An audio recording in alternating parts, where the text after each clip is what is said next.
Alright, Scott here again, and we just finished wiring up our low voltage circuit, our fan relay. In fact, we have completed the entire low voltage circuit. So what I would like you to do is look away, get your blank sheet of paper, get your pencil, and draw this out. Draw out your high voltage, your 120, L1 going into the transformer, L2 going into the other leg of the transformer, stepping it down to 24 volts. Your L1 and your L2, L1 going into your thermostat. You can label your wires R, Y, W, and G. You got your yellow wire going out to your contactor. Didn't mean to do that.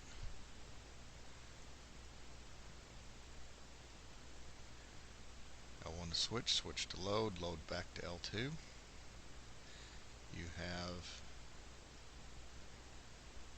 your white wire going to your heat sequencer and back to L2, and you have your green wire from your thermostat going to the number 7 terminal on the relay and back to L2.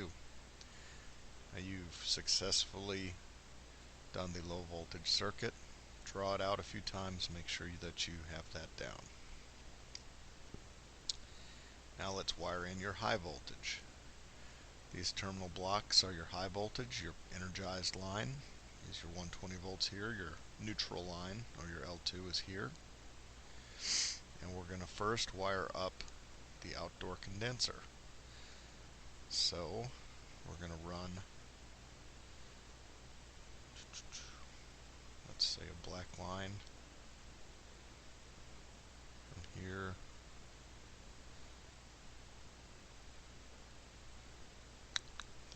the best line.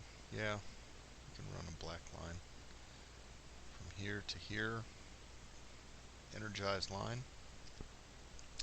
The contactor is now a switch for high voltage, and you're going to run that out to one motor. That's going to be your condenser fan motor, and we're going to wire this in parallel, not in series. You're going to run off of that same terminal right there, and that's going to go to your compressor.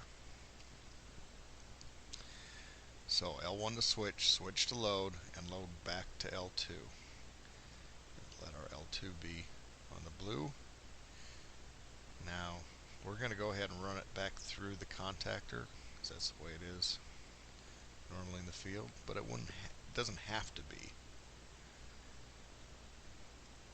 We're also going to have it go through this as a switch. In other words, that leg's going to break at the same time that this one does.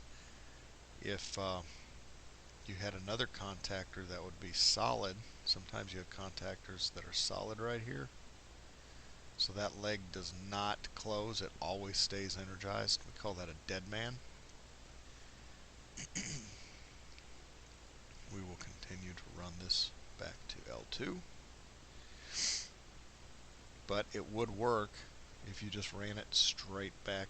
You could bypass this completely and run it straight back to L2. It would still work just fine, as long as it makes it back to L2. L1 to switch, switch to load, load back to L2. So now when your thermostat in low voltage energizes the yellow line 24 volts is going to energize the coil on your contactor. It's going to pull that down. It's going to allow the high voltage to pass through, and it's going to run both the condenser fan motor and the compressor. They're both going to come on at the same time. And now you've successfully wired up your outdoor condenser. And next we're going to wire up our heat strips, and that concludes this.